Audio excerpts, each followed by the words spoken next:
नमस्कार, आप देख रहे हैं दस्तक दर्पण न्यूज और मैं हूं आपके साथ श्वेता। तो चलिए रुक करते हैं आज की प्रमुख और बड़ी खबर पर।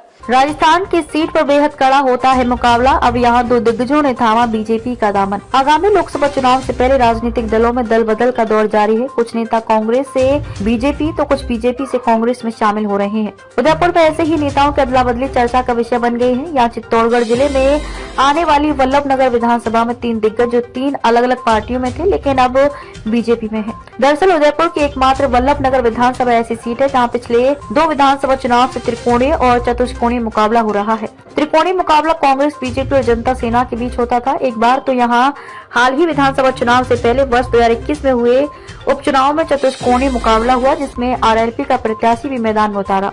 हम यहाँ जिन 3 नेताओं की बात कर रहे हैं, आरएलपी से बीजेपी में शामिल हुए उदयलाल डांगी, जनता सेना से बीजेपी में आए रणधीर सिंह भिंडर और बीजेपी से उपचुनाव में प्रत्याशी रहे हिम्मत सिंह झाला।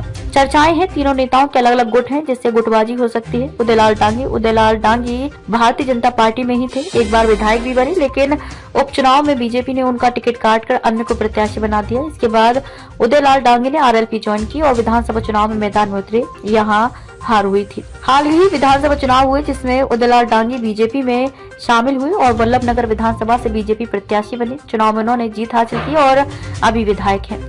लेकिन असम के राज्यपाल गुलाब चंद कटारिया जब राजनीति में एक्टिव थे तब दोनों की आपस में नहीं बनी। 2 विधानसभा चुनाव से पहले रणधीर सिंह भिंडर का टिकट कटा तो उन्होंने जनता सेना बनाई, एक बार विधायक बने लेकिन एक उपचुनाव और 2 मुख्य चुनाव हारे। अब फिर से बीजेपी में शामिल हुए। हिम्मत सिंह झाला उपचुनाव में उदयलाल डांगी का टिकट काटकर हिम्मत सिंह झाला को ही टिकट दिया था लेकिन चुनाव हारे थे। बड़ी बात तो ये है कि जब उदयलाल डांगी बीजेपी में शामिल हुए और टिकट मिला तब उनके वीडियो सामने आए थे जिसमें उदयलाल डांगी पर बयानबाजी करते दिखे।